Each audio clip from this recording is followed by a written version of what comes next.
In my keynotes, I always say, raise your hand if you're having your best year. People raise their hand, I'm like, you're the ones I'm most worried about.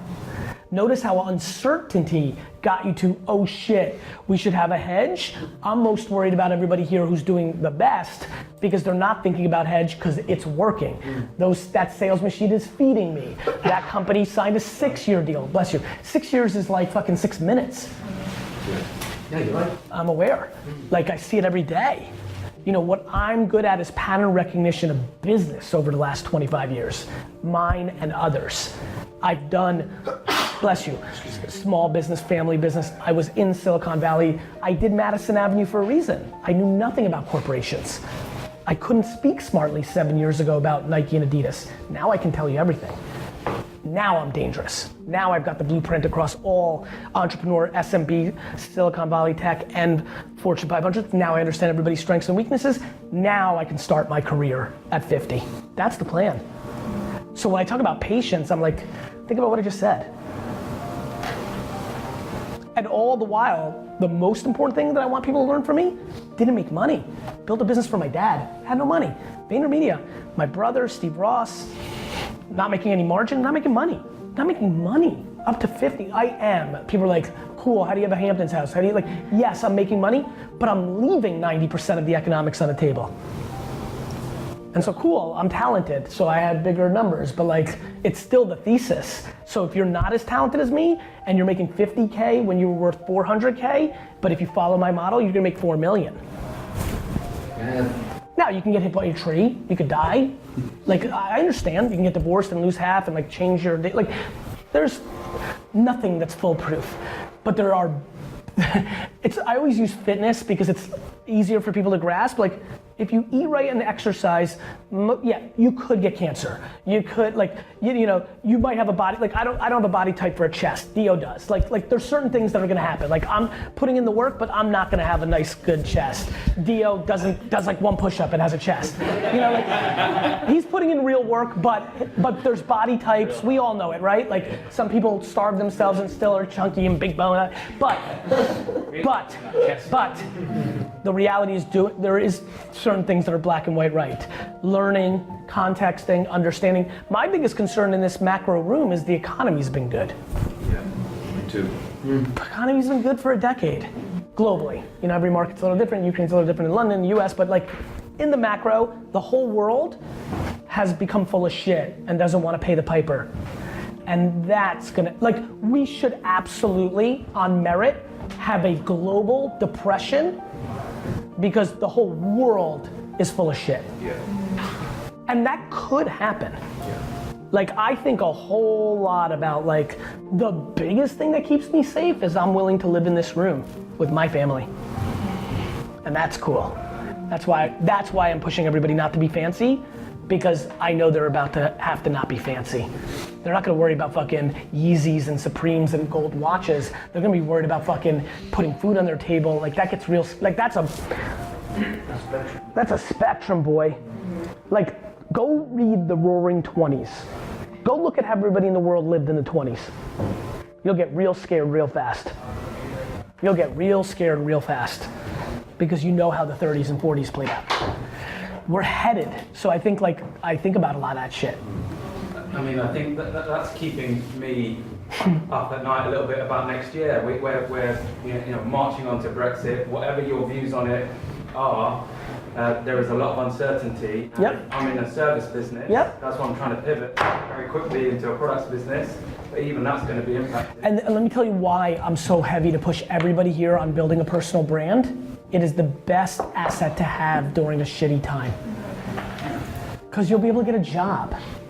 like what will work for you by building an HR personal brand is, God forbid, when it all hits the fan, IBM still may hire you for 50 cents on the dollar of their last HR executive, but you'll be at the top of the list. Like if you really play a depression, immigrant, like doomsday model, Like I do. Like I'm like old school fucking Eastern European. Like I have cash buried in the backyard shit. I do. Like my financial advisors get so mad at me. They're like, you're so right about so much. You could be making so much more money if you didn't take that. Why don't you take that cat? You're publicly saying to invest in Netflix and Amazon. You're sitting on cash with no interest. If you would have put that into Amazon and Netflix, you'd have twice as much money. I'm like, yeah, but guess what? I slept really good at night because if the whole fucking world collapsed, I know I have $1 million in cash, which could be worth $38, but it's still gonna be better than zero or negative zero, which everybody else is gonna go to because everyone's over leveraged. That's the vulnerability of a young kid that hit the right timing. Yeah. Like, you're not gonna find any investor. You're not gonna be, the property you invested in that was prime goes to very low. God forbid you have any loans. Like, people don't get it. And not wanna talk about that shit. And you are in control as well. Yeah, I mean, and then the other thing is, that's why then money's one thing, because if all the money's worthless, there's that, it's mindset. It's like really getting to a place that you're okay in living a peasant life. I mean it. Well, step by step, I mean, we were discussing yesterday when you told me you have investor, we built the business, we have no loan, me and my partner. Huge. 1994 we started, we are self-financed. It's huge, it's huge. And the biggest thing that happens in CPGs in today's world, like the biggest reason I left VC Silicon Valley and push against it is everybody thinks that's the right thing to do. It's not that they don't even, it's not that they're like, they don't even know any different. Like there is no under 35-year-old in the world that thinks going to a bank for a loan is the move.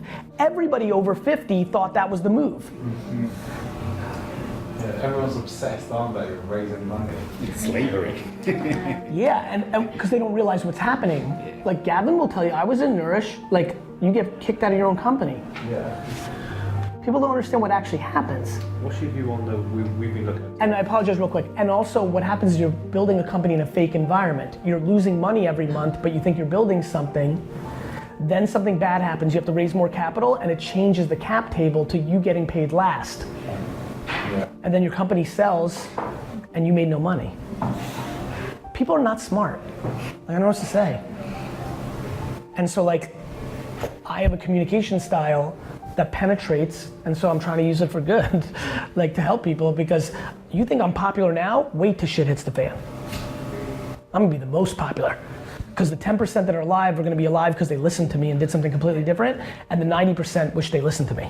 You'll be charging $100,000 for the Or $6 just to like, you know, like that's, you know? Yeah, or just to, that's how much the market is in a melted down world. But $6, you know, but guess what? $6 acts like $1 million because everything comes down together. And I think it's $12, not $6, you know? My great moment in my career will be the next economic downturn. Because, yeah, please. I was just gonna ask, why are you using the agency model when the model is like such low margins and? Because I'm not building an agency. Because I'm building this for internal IP and then I'm gonna convert it inside out. So here's what's gonna happen. When the world melts, AT&T and BMW and Evian and Tesco are all gonna hire VaynerMedia. Because what's gonna happen is their marketing budget's gonna go from 100 million to 12. And they're gonna need that 12 to work really hard. And we're established as knowing how to do that. And the only reason people don't go with us now is because money's easy and they don't have to do the right work, so they can give the money to their buddy or the person that takes them to fucking the Manchester United game on the field. Got it? When they can't do that anymore, they're gonna give it all to us. I'm gonna get all that, so this machine that is stupid now gets really smart because we'll go from 280 to 590 in revenue in 24 months. It'll be profitable revenue because the world will melt and I'll be able to hire all the people from other agencies for 25 cents on the dollar. At the same time, a bunch of companies are gonna be over leveraged and are gonna go out of business, and I'm gonna be able to buy those businesses with the cash flow of the 590 at higher revenue. Then the economy's gonna turn back in 12 years and I'll be able to sell those businesses at the frothy end and buy the jets. Yeah. What's happening after the Jets? Yeah, you're great. Super Bowls. System. You see what I'm doing? I'm playing the reverse game. So everybody thinks it's stupid now because they don't understand it's overvalued. Then it's gonna seem very smart. And then I'm able to show this video and be like, it wasn't an accident. Yeah. Which will only compound the smarts of it. And I'll be 62 and have 40 years to play, all on the equity of like pulling off $1 billion thing on smarts, not luck. on humility of eating shit for a decade in my prime, right? Like, kids are gonna watch these videos and be like, he was fucking 39, he was 42. Like, I'm 26, and he was patient, that's why it worked. I'm gonna do it. Nobody's ever seen anybody play it. We didn't get to watch Steve Jobs' first 9 years. And not that I'm that or this and that, it's just like we didn't get to see Bezos packing books. Do you know how powerful it would be right now? How many views do you think? 89.